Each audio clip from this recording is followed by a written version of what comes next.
많이 추워지면서 게다가 또 특별 새벽 기도회까지 진행이 되면서 여러분들 참 수고가 많으신 걸로 알고 있습니다. 분명히 우리의 이 수고에 하나님께서 응답하시고 열매 맺게 하실 줄로 믿습니다. 네. 교육학에서 이야기하는 중요한 내용 중에 하나가 바로 상대와 상황에 따라서 가르치는 방법을 달리한다라는 것입니다. 유치원생과 초등학생을 가르치는 방법이 다르고 중고등학생과 대학생을 가르치는 방법이 다를 수밖에 없습니다. 교회 학교에서도 이런 원리는 그대로 적용이 되어서 유치부에서 청년부에 이르기까지 각 부서의 연령대에 맞게 설교하고 교육하고 또 훈육하는 모습을 우리는 보게 됩니다. 이러한 모습은 예수님도 마찬가지셨습니다. 예수님도 이 땅에 오셔서 상대와 상황에 따라서 다양한 방법을 동원하셔서 하나님의 나라를 전파하셨고 가르치셨습니다. 특별히 복음서에 나타난 이 예수님의 가르침을 보면은 여러 가지 형태의 가르침의 내용들이 있지만 특별히 두 가지의 큰 패턴을 보게 되는데요. 바로 첫 번째는 설교와 비유라고 하는 두 가지의 큰 방식을 보게 됩니다. 먼저 이 설교는, 예수님이 하셨던 이 설교는 어떤 진리나 개념을 직접적으로 이야기하고 선포하는 데 초점이 맞추어져 있습니다. 대표적인 것이 마태복음 5장에 나와 있는 산상수훈이죠. 심령이 가난한 자는 복이 있나니 천국이 그들의 것이며 라고 하시며, 이 모세오경에 기록된 하나님의 율법이 예수님에 의해서 어떻게 재탄생되는가를 직접적으로 예수님은 말씀하셨습니다. 그에 비해서 비유는 어떤 현상이라든지 사물을 들어서 어떤 진리나 내용을 간접적으로 표현하는 것이 비유의 핵심이라고 볼 수 있습니다. 그러니까 표현하기 어려운 것들을 알아듣기 쉽고 이해하기 쉽게 표현하기 위해서 비유라고 하는 방법을 쓰는 것이죠. 예를 들면 이런 것이라고 할 수 있죠. 나이가 몇 살이십니까? 혹시 나이가 어떻게 되시나요? 물어봤을 때 나이를 정확하게 몇 살입니다 라고 얘기하기가 어려울 때는 이렇게 얘기할 수 있는 거죠. 제 나이요? 에스프레소가 맛있어질 나이입니다. 이렇게 얘기한다든지요. 여러분 어떻습니까? 여러분 에스프레소가 맛이 있으십니까? 저는 아직 에스프레소가 써서 잘 모르겠습니다. 이 비유에 대해서 아주 유명한 시가 하나 있는데요. 이 김동명 시인이 쓴 내 마음은 호수요라는 시가 있는데 이 시의 일부를 제가 잠깐 가져왔습니다. 내 마음은 호수요 그대 노저오 나는 그대의 흰 그림자를 안고 옷같이 그대 배전에 부서지리이다. 내 마음은 촛불이요 그대 저 문을 닫아주오 나는 그대의 비단 옷자락에 떨며 고요히 한 방울도 남김없이 타오리다 라는 시입니다. 여러분은 어떻습니까? 여러분의 마음은 호수와 같습니까? 아니면 촛불과 같이 활활 타오르고 있습니까? 예수님은 마가복음 1장에 등장하시면서 2장, 3장을 거치면서 사역의 방식을 바꾸고 계십니다. 대중들을 향해서는 알아듣기 쉽게 그들이 이해할 수 있는 생활 방식이나 어떤 도구를 가지고서 비유를 통해서 말씀하십니다.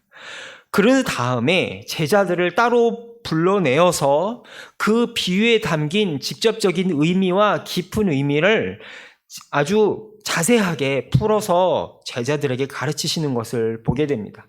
이러한 예수님의 가르침의 원리는 현대 교회에서도 그대로 이어져 가지고요. 오늘날의 교회에서 대부분에 보면은 설교와 소그룹 혹은 제자 양육이라고 하는 이 두 가지의 축으로 교회의 사역이 이루어지는 것을 보게 됩니다. 교회의 설교는 조금 더 많은 사람들이 하나님의 진리를 알아들을 수 있게 하는 선포의 형식이라고 한다면 이 제자 양육은 혹은 소그룹 성경 공부는 이 설교를 통해서 담아내지 못한 더 심오한 진리를 좀 더 배우기 원하는 열심히 있고 헌신된 사람들에게 가르치는 것이 소그룹과 제자 양육인 것이죠. 자, 그렇다면 예수님은 왜 갑자기 사역의 방식을 바꾸셔서 직접적으로 사람들에게 이 선포하는 사역이 아니라 비유를 통해서 하나님의 나라를 말씀하셨을까요? 그 이유를 오늘 본문 다음에 나오는 마가복음 4장 10절에서 12절에서는 이렇게 이야기를 하는데요. 예수께서 홀로 계실 때에 함께한 사람들이 12제자와 더불어 그 비유들에 대하여 물으니 이르시되 하나님 나라의 비밀을 너희에게는 주었으나 외인에게는 모든 것을 비유로 하나니 이는 그들로 보기는 보아도 알지 못하며 듣기는 들어도 깨닫지 못하게 하여 돌이켜 죄사함을 얻지 못하게 하려 함이라 하시고 라고 말씀하고 있습니다. 그런데 여러분, 이 예수님이 하신 이 말씀은 구약에 있는 이사야서의 말씀을 그대로 예수님이 인용한 것인데요. 구약 성경 이사야서 6장 9절 10절에서 하나님은 이사야 선지자를 백성들에게 보내며 이렇게 이야기를 하십니다. 여호와께서 이르시되 가서 이 백성에게 이르기를 너희가 듣기는 들어도 깨닫지 못할 것이요 보기는 보아도 알지 못하리라 하여 이 백성의 마음을 둔하게 하며 그들의 귀가 막히고 그들의 눈이 감기게 하라.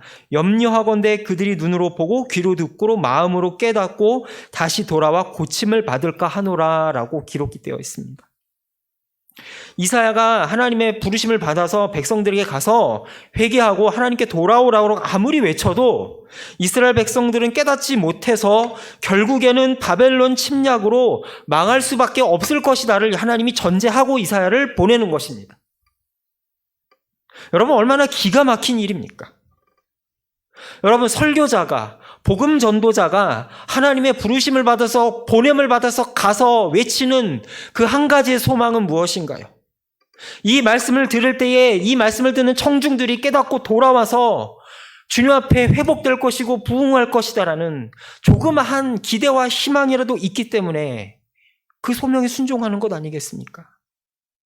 그런데 놀랍게도 하나님은 이사야를 보내시면서 내가 너를 선택해서 보낸다. 그러나 너는 각오해야 될 것이다. 네가 아무리 노력하고 외친다 할지라도 저 사람들은 귀를 듣고 듣지 않을 것이며 눈을 닫고 보려고 하지도 않을 것이다 라고 얘기하는 거다. 아예 소망을 접고 나가라고 말씀하시는 거죠. 어떤 분들은 이사야와 이 마가복음에 나타난 이 말씀, 보기는 보아도 알지 못하리라 하여 이 백성의 마음을 둔하게 하며 그들의 귀가 막히고 그들의 눈이 감기게 하라라는 이 말씀을 이렇게 이야기합니다. 하나님이 이스라엘 백성들이 회개하지 않은 이유가 하나님이 그들의 눈을 뜨지 못하게 하고 귀를 막아버려서 아니냐. 그러니까 그들이 회개하지 않은 책임은 이스라엘 백성들이 나빠서가 아니라 하나님이 그들의 눈을 닫아버렸기 때문이다 라고 이야기하는 사람들도 있습니다. 그러나 여러분, 이 말씀은 회개하지 않는 이스라엘 백성들의 완악함과 고집을 고발하는 말씀이지 하나님이 그들의 눈을 닫아버렸다든지 하나님이 일부러 그들을 벌주고 싶어서 눈을 가렸다라는 것은 아니라는 사실을 우리는 알아야만 될 것입니다. 그래서 오늘 이 마가복음 4장 12절의 말씀을 대한성서공회에서 가장 최근에 번역된 새 한글 성경에서는 이렇게 번역합니다. 그들이 보고 또 보겠지만 알아보지 못하고 듣고 또 듣겠지만 깨닫지 못합니다. 그러니까 그들이 돌아와서 용서받지 못합니다 라고 번역을 하고 있습니다.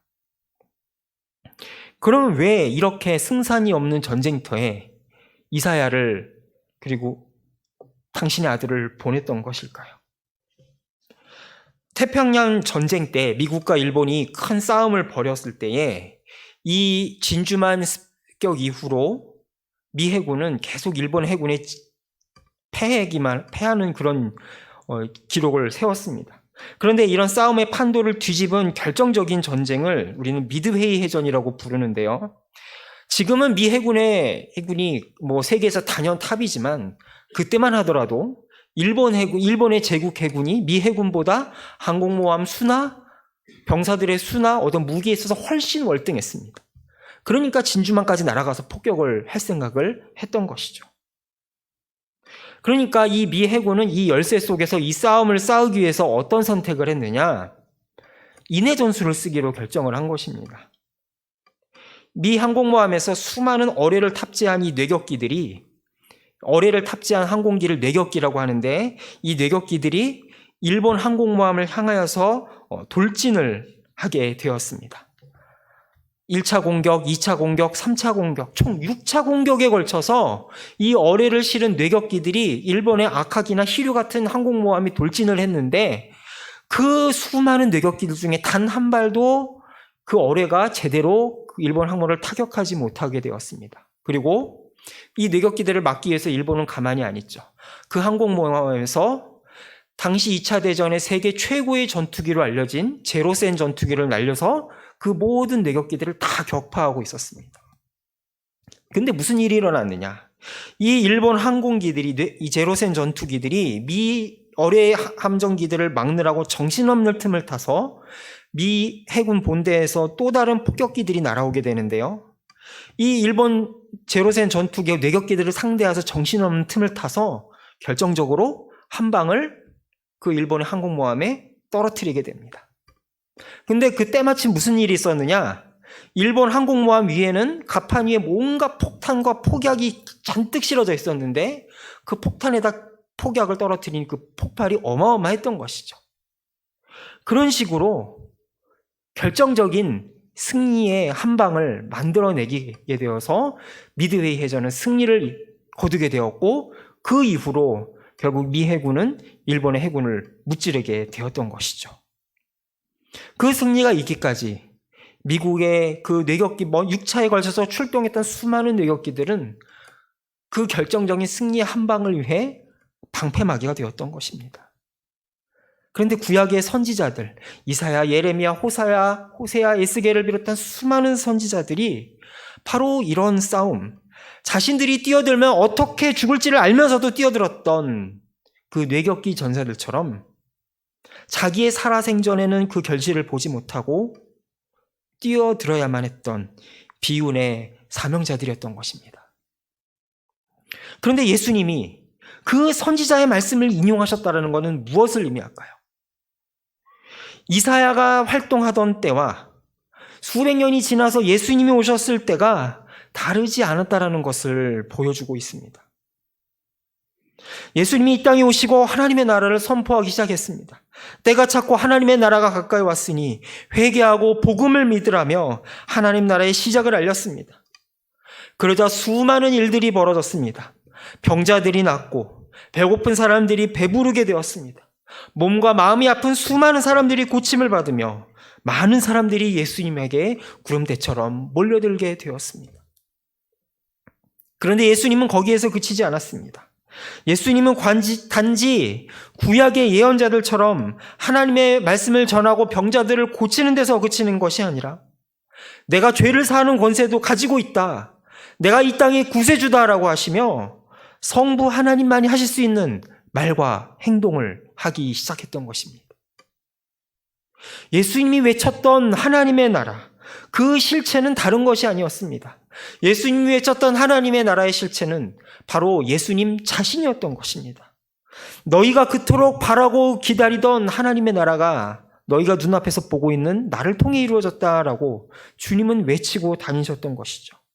예수님은 단지 복음 전도자, 설교자가 아니었습니다.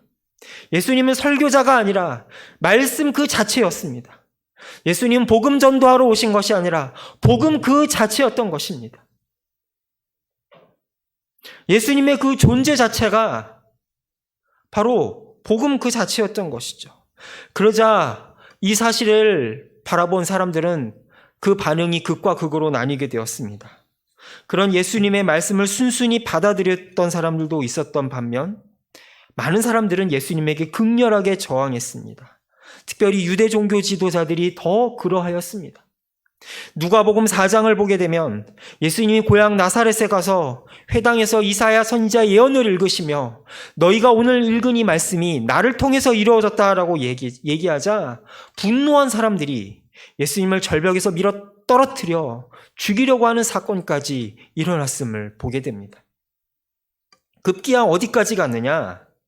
예수님이 사람을 고치신 이 치유의 기적을 성령의 사역이 아니라 바알세불, 즉 마귀 대장의 힘을 빌려서 또 다른 마귀를 쫓아내고 병을 고친다라고 모함하기까지 이르게 되었습니다. 심지어는 예수님의 가족들마저 예수님이 미쳤다고 외면하고 말리려고 들었습니다. 이처럼 유대 종교 지도자들과 당시의 유대인들은 수백 년 전에 그들의 조상 이사야 예언자가 살았던 당시에 그들의 조상들과 전혀 다를 바 없이 눈과 귀가 닫혀 있었으며 예수님이 전하는 그 진리를 받아들일 준비가 전혀 되어 있지 않았습니다. 마치 돼지에게 진주를 주어봐야 소용이 없는 것처럼 말이죠. 이때부터 예수님의 사역이 달라집니다. 직접적으로 자신을 드러내거나 어떤 하나하나의 진리를 많은 사람들에게 선포하는 대신에 팔레스타인 지방의 자연 환경이나 생활 환경을 예로 들어서 비유를 통해 하나님의 나라를 설명하십니다. 그리고 제자들을 따로 떼어서 그 말씀이 가지는 의미를 그 소수의 제자들에게만 직접적으로 가르치고 심화 교육 과정을 시키시게 됩니다. 오늘의 본문의 주제인 씨 뿌리는 자의 비유는 바로 이러한 배경에서 나온 비유의 말씀입니다. 오늘 본문에 나온 이 농부는 씨를 뿌리러 밭에 나가겠다고 기록합니다. 우리나라는 씨를 뿌릴 때 어떻게 뿌립니까? 잘 고른 밭에다가 씨를 차근히 심고 또 자랄 만한 땅에다가 씨를 심죠. 그런데 고대 팔레스타인은 그런 식으로 씨를 뿌리지 않았다라고 합니다. 농부가 밭에 나가서 최대한 넓은 밭에다가 뿌리는 식으로 넓게 뿌린 후에 잘 자라는 열매를 보고 그 나무와 열매를 가꾸었다라고 합니다. 여기서 씨 뿌리는 농부와 씨앗은 하나님과 예수님 그리고 그분의 사역을 의미합니다. 그리고 밭은 이 세상과 우리를 포함한 이 세상 모든 사람을 의미합니다. 씨 뿌리는 농부가 씨를 뿌리는데 잘 골라진 밭에만 뿌리는 것이 아니기에 씨는 이곳저곳에 뿌려지게 됩니다. 그리고 이 비유의 의미는 우리가 고민할 필요도 없이 예수님께서 뒤이어 무슨 의미를 가지는지 해설해 주십니다. 길가에 떨어진 씨앗은 새가 와서 먹어버린 것처럼 사탄 마귀가 그 말씀의 씨앗을 바로 훔쳐가 버리죠. 바로 우리 주변에서 선교와 전도의 현장에서 우리가 많이 경험하는 것입니다. 아무리 말씀을 전하고 교회에 오라고 많은 사람들에게 복음을 전하지만 마치 그들은 예수님이 필요 없는 사람인 것처럼 살아가기 일쑤입니다. 돌밭에 뿌려진 씨앗은 어떤가요? 씨앗이 자라기는 자라지만 그 돌의 기운으로 인하여서 뿌리를 내리지 못하고 시들어 버리는 것처럼 환난이나 고난이 닥쳐올 때 넘어지는 사람들을 의미합니다. 실제로 박해의 시대가 닥쳤을 때 이 예수님께 대한 고백으로 인해서 많은 사람들이 고난을 받고 순교의 잔을 마시게 되었지만 더 많은 사람이 실제적으로는 그 순교한 사람들보다 더 많은 사람들이 믿음을 버리고 세상으로 돌아가 버렸음을 역사는 우리들에게 보여주고 있습니다. 그래서 항상 이 박해의 시대가 끝나면 교회 안에 심각하게 찾아오는 문제가 뭐냐? 이 박해 기간 동안에 믿음을 버리고 떠난 사람들을 교회 안으로 어떻게 들일 것이냐를 가지고 굉장히 이 논란을 겪었음을 우리는 보게 됩니다. 우리나라에서도 당장 그런 일이 있었죠. 일제시대 때 신사참배한 사람들을 어떻게 처리할 것이냐를 가지고 고심파가 갈려져 나간 우리 그 역사를 우리 한국교회에서도 보게 되는 것입니다. 가시덤불에 뿌려진 씨앗은 어떻게 되었나요? 씨앗이 자라다가 그만 가시덤불에 막혀서 기운을 받지 못해서 시들어 버리는 것처럼 이 세상 유혹에 막혀 자라지 못하고 시들어 버립니다. 우리는 현대 자본주의 사회에서 이러한 모습을 많이 보게 되죠. 어린아이들은 어떻습니까? 아침에 방영하는 애니메이션 혹은 게임에 몰두해서 혹은 학교 공부나 학원 공부에 몰두한 나머지 교회를 등한시해버리고 결석을 하기 일쑤입니다. 어른들은 어떤가요? 봄에는 꽃놀이, 가을에는 단풍놀이, 겨울에는 눈꽃놀이의 유혹을 이기지 못해서 교회를 빠지는 경우도 종종 있습니다. 그런데 좋은 밭에 뿌려진 씨앗은 30배, 60배, 100배 결실을 맺듯이 이 옥토에 뿌려진 씨앗은 무럭무럭 자라 풍성한 결실과 추수의 열매를 맺게 된다라고 주님은 말씀하십니다. 왜 예수님은 자신의 사역을 이런 씨 뿌리는 농부에 비유하셨던 걸까요? 아까 나누었던 것처럼 예수님이 세상에 자신의 모습을 드러내자 세상이 그분을 인정하지 않고 배척하였기 때문입니다. 이사야 선지자가 예언했던 것처럼 그들이 보아도 보지 못할 것이며 들어도 듣지 못하는 척박한 땅 가운데 길가와 돌밭과 가시덤불과 같은 세상에 예수님이 던져졌다라는 것을 보여주고 있는 것입니다. 그러면 그들은 왜 예수님을 자기 눈앞에 보고서도 그분의 정체를 알아차리지 못했을까요? 그것은 예수님이 이 땅에 씨앗으로 오셨기 때문입니다. 여러분, 씨앗의 가치는 씨앗의 그 자체에 있는 것이 아니죠. 씨앗의 가치는 언제 드러나게 됩니까? 씨앗이 땅에 떨어져서 썩을 때 드러나게 되는 것입니다.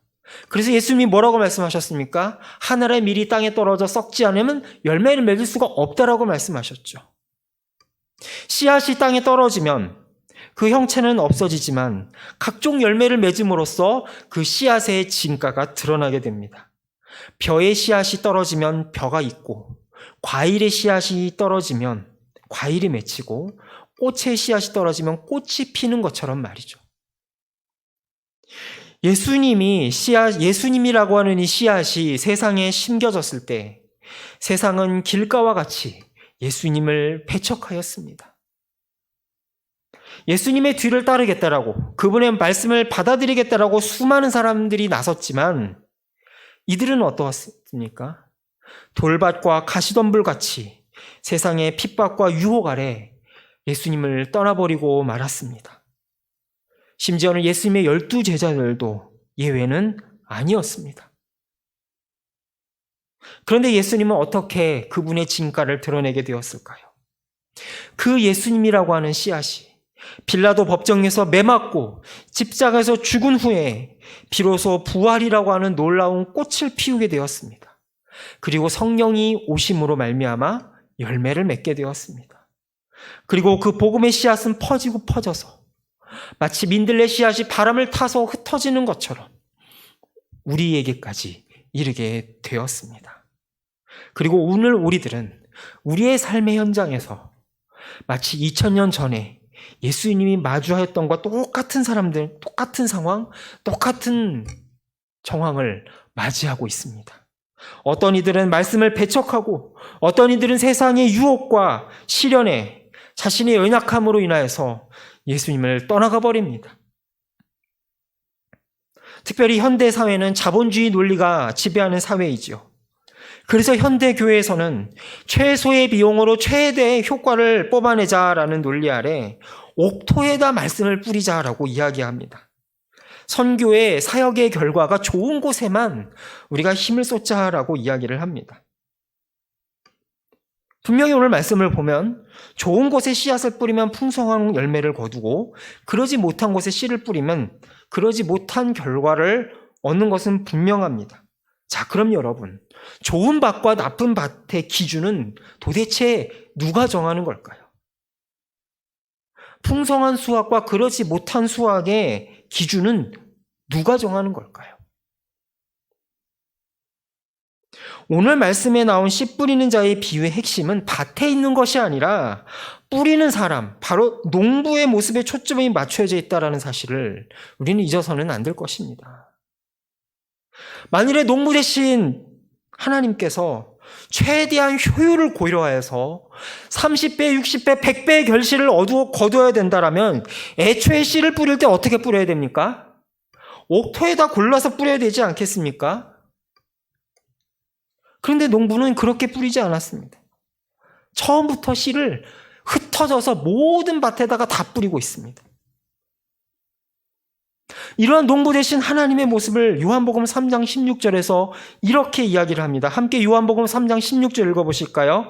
하나님이 세상을 이처럼 사랑하사 독생자를 주셨으니 이는 그를 믿는 자마다 멸망하지 않고 영생을 얻게 하려 하심이라. 사도 바울은 자기의 제자 디모데에게 편지를 보내며 이렇게 이야기를 합니다. 하나님은 모든 사람이 구원을 받으며 진리를 아는 데 이르기를 원하시느니라 라고 말이죠. 여러분, 만일에 하나님께서 당신의 독생자 예수님을 그 예수님의 가치를 알아볼 만한 옥토에만 보냈다라고 한다면 애초에 예수님은 십자가에 돌아가실 필요가 없었을 것입니다. 그냥 자기를 알아보는, 자기에게 박수 쳐주는 그곳에 가셔서 자기의 왕국을 건설하셔서 그곳에서 천년만년 부귀영화를 누리며 사시면 되는 거예요. 그런데 예수님은 그렇게 오시지 않았다는 것입니다. 예수님의 말씀이 전해지는 곳에는 수많은 핍박과 반대가 있었습니다. 오늘날에도 마찬가지입니다. 하나님 없는 이 세상이 길가요 돌짝밭이요 가시덤불임에도 불구하고 하나님은 예수님이라는 씨앗을 방방곡곡에 뿌리기를 원하셨던 것입니다. 어느 정도로 희생을 감수하느냐? 바로 하나님의 아들 예수님을 가리켜 뭐라고 했습니까? 마귀의 자식이라고 하는 소리까지 들어가면서 예수님은 이 세상에 뛰어들었다라는 것입니다. 지금도 이 세상에 수많은 곳에 복음이 전해지고 있는데 우리나라와 같이 짧은 시간에 이렇게 단기간에 엄청난 성장을 거둔 교회들도 있지만 아무리 선교사가 수십 년을 사역하고 씨를 뿌려도 결말을 보지 못하는 그러한 곳들이 너무나도 많이 있습니다. 태국과 일본 같은 곳에서는 복음화율이 0.4%, 5%도 안 됩니다. 저 무슬림권 사우디아라비아 같은 나라에서는 이슬람교를 제외한 어떠한 종교의식도 허락되지 않습니다. 심지어 성경책도 들어갔다는 추방되기 일쑤고요. 자국민이 이슬람교에서 기독교로 개종했다가는 참수용으로 사형을 집행하는 나라가 바로 사우디아라비아입니다. 이렇게 복음이 2000년 동안 수많은 곳에 뿌려졌지만 어떤 곳에서는 보이는 열매가 나타난 반면 어떤 곳에서는 길가와 같은 곳도 있는 곳이죠. 바로 그러한 세상 가운데 예수님이 뛰어드셨다는 것입니다. 그리고 십자가에 죽으시고 꽃을 피우고 성령이 오심으로 교회라고 하는 풍성한 추수의 열매가 거두어지더라라는 것이죠. 그 놀라운 승리의 증거가 바로 오늘 우리들 아니겠습니까?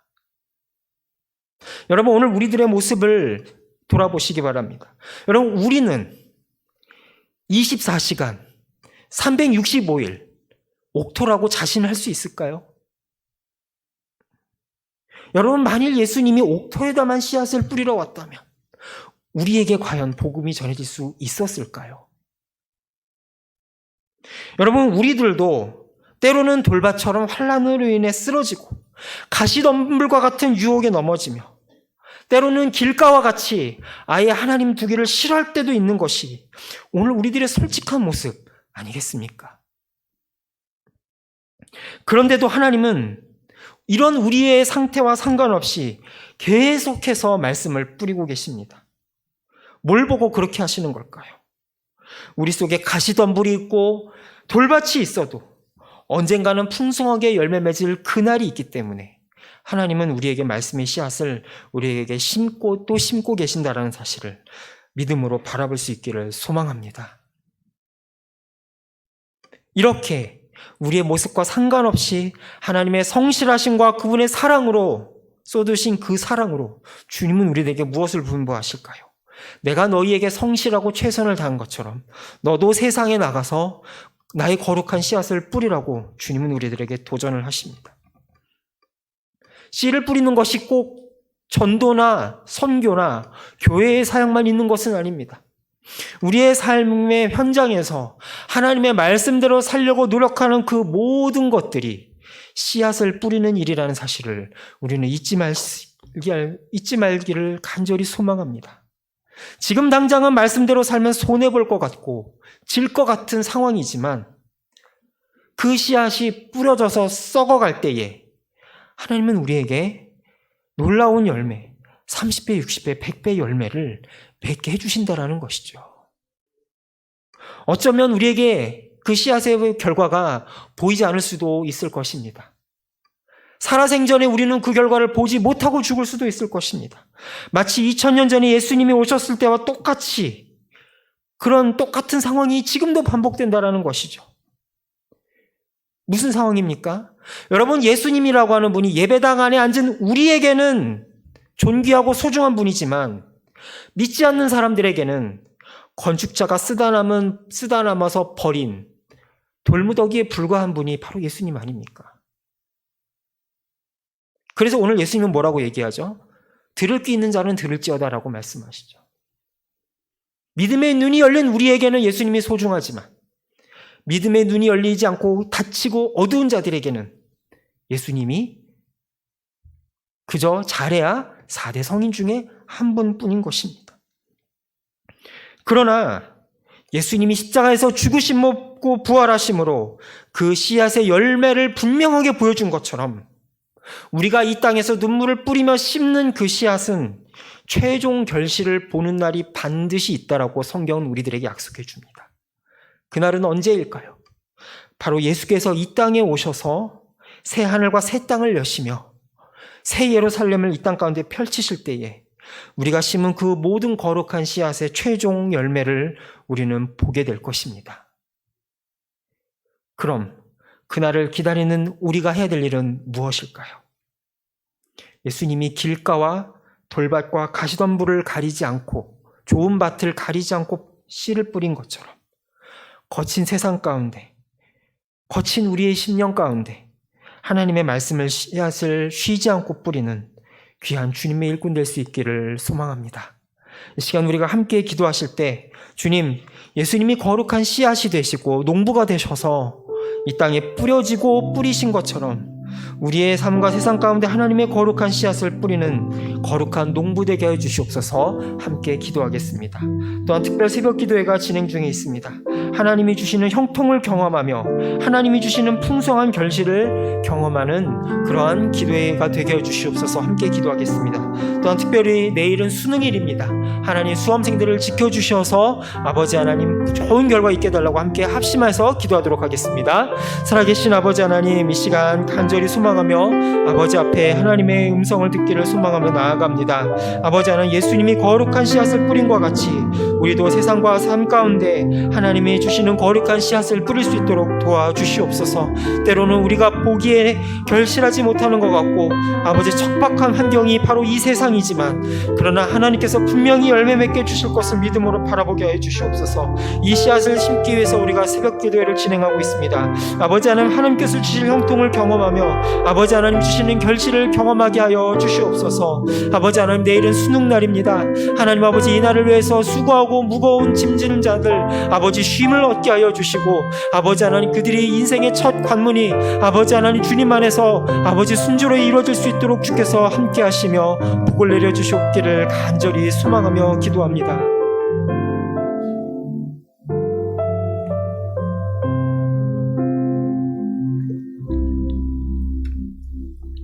우리를 사랑하시는 하나님 아버지, 우리가 아직 죄인 되었을 때에 주께서 우리를 위하여 죽으신 그 사랑을 기억하며 나아갑니다. 우리가 때로는 돌밭과 가시덤불과 길가와 같을 때에도 우리를 향한 거룩한 사랑의 씨앗을 뿌리신 그 은혜가 있었기에 이 자리에 열매 맺을 수 있었음을 고백합니다. 그 거룩한 사랑으로 이 시간 우리를 세상 가운데 보내심을 믿사오니 우리로 하여금 주님을 본받아 주님의 거룩한 씨앗을 세상 가운데 우리의 삶 가운데 심게 하여 주옵소서. 그리하여 언젠가 반드시 열매 맺는 그날이 올 때에 하늘나라 창고에 풍성한 추수의 알곡을 들고 아버지 하나님께 영광 돌리며 기뻐하는 그날을 바라보게 하여 주옵소서. 내일은 수학 능력 시험이 있는 날입니다.